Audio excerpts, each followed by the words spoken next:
Hello, ACO musicians. Thank you and welcome to the third and final video. Thank you to ACO, the American Composers Orchestra, for having me. I've had a great time talking to you all about breathing.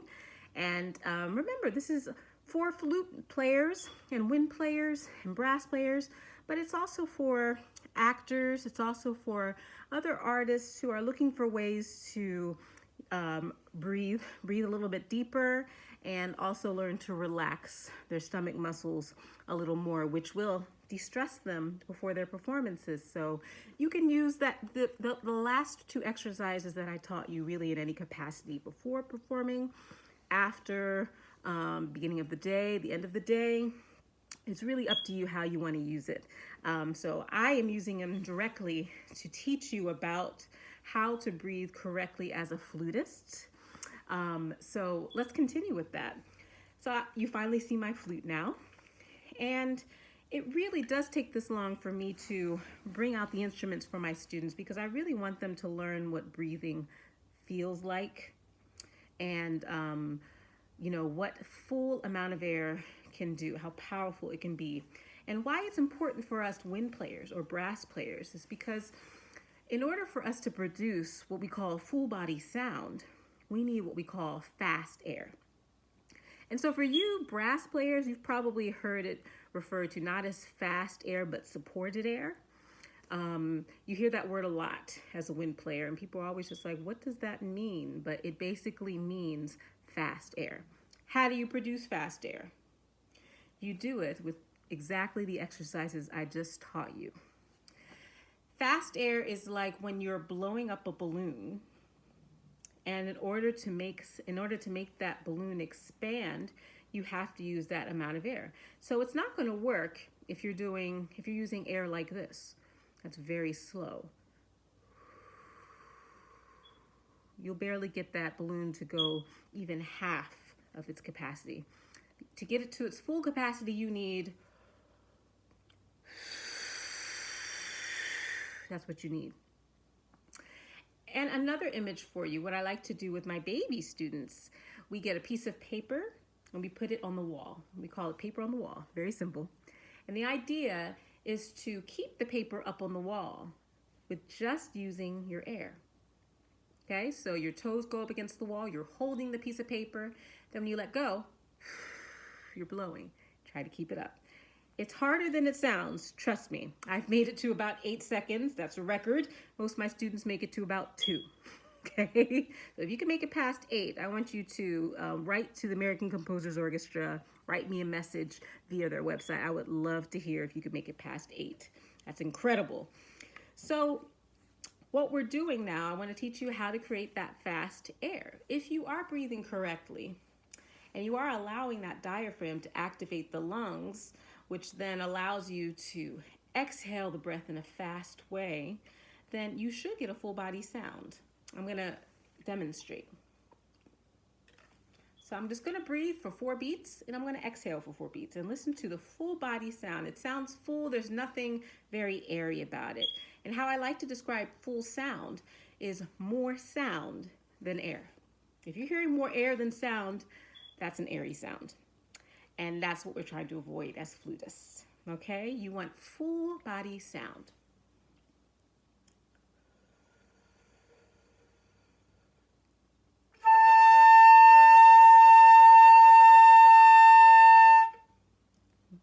Now I'm going to show you what an airy sound sounds like, just so you can hear the difference.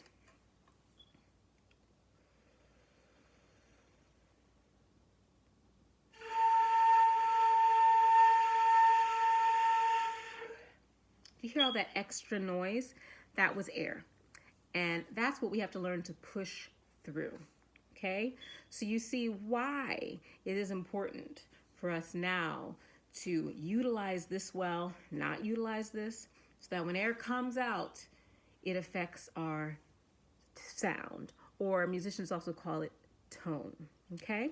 So this is a bit of an unconventional exercise still. We're doing lots of floor work.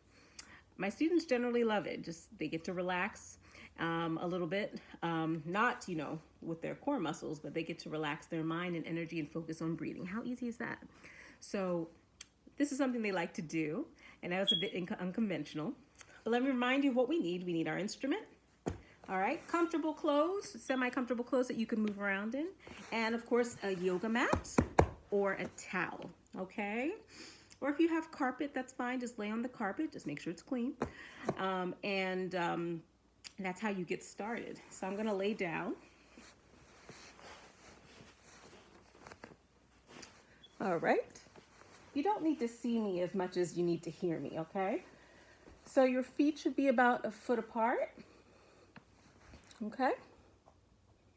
And remember, the edges of your ankle should be at the edge of the mat. So your legs should be very, very relaxed, okay? Don't worry about the book. You don't have to put that on your abdomen anymore. I think you guys are pros by now. So now the idea is we're gonna use a B flat major scale, and we're gonna try to keep the same homogeneous sound as I go up and down. Homogeneous means basically the same caliber of sound, okay?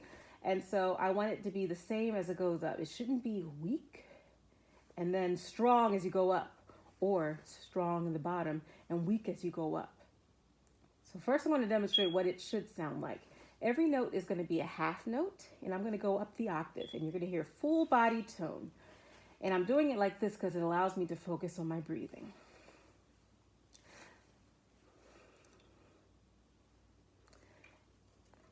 And don't worry, you can watch for now, and then I'll show you how to do it.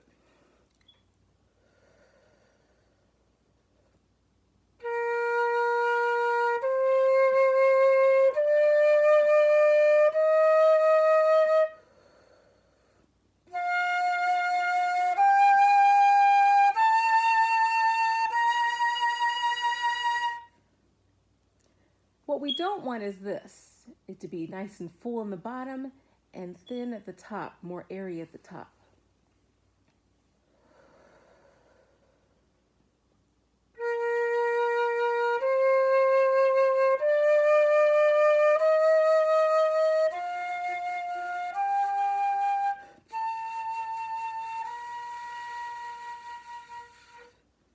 Okay, it got very airy at the top. We don't want that. We want it to be full throughout. So this is what you do, flutists, or trumpeters, or brass players. Just try it. You just make sure that your instrument is right in front of you. Most of us can relax our elbows just on the ground. If you play trumpet, probably not. They have to be a little bit lifted, but everyone else, it can be pretty relaxed to the ground. The elbows on the ground, flutes are no different. And so this way, it's a lot easier to lift the flutes. You don't have to activate your back or anything, just your arms, okay? The left arm will go up, but the right arm stays on the ground, okay? And that's how you play. Make sure that your right arm is at a 90-degree angle. And same with your left elbow can be 90-degree angle up, okay? So that's how we're gonna play. And I want you just to take in a 4-beat breath, play 4 notes, and then take in another 4-beat breath, play 4 notes. Okay, let's do it together. 1, 2, 3, 4.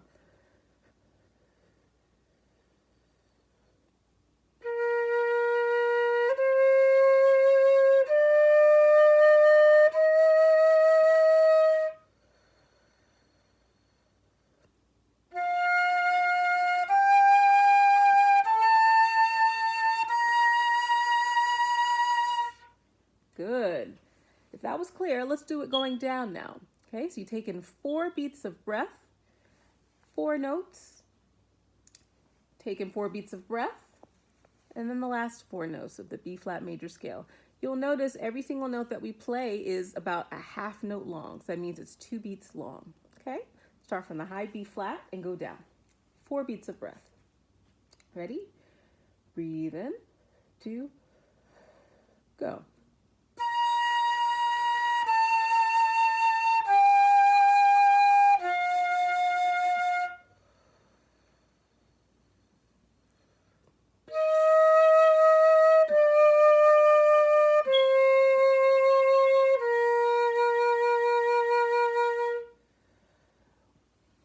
Very good, very good. And this breathing should also help you go further. So now I want you to try the whole scale. I want you to try getting through the one octave with one breath, which is very difficult. Some people find that they have to take breaths in between the octaves just to make it through, but you don't necessarily. So we're going to take in 4 beats of breath, and then every note is going to be faster than a half note. It's going to be a quarter note long. So it's going to be ta, ta, ta, ta, ta, ta, ta, ta. And then you take a 4-beat breath and then go back down. Ta, ta, ta, ta, ta, ta, ta, ta. 4-beat breath. Okay, let's try it. I think you can do it. If you take a nice deep breath like I've taught you. Here we go. Let's breathe. 1, 2, ready, breathe.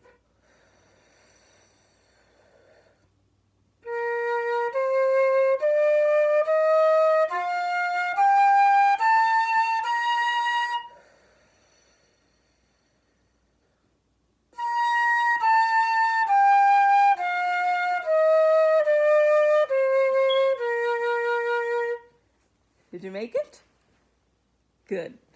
We're going to do one more where we're going to make it through the entire scale up and down with only one breath. I think you can do it. Don't be scared. So you're going to take in a 4-beat breath, and now we're going to play 8th notes. Da da da da da da da da da da da da da. You should be able to do all of that in one breath. Let's try it. A deep breath. 1, 2, ready, breathe.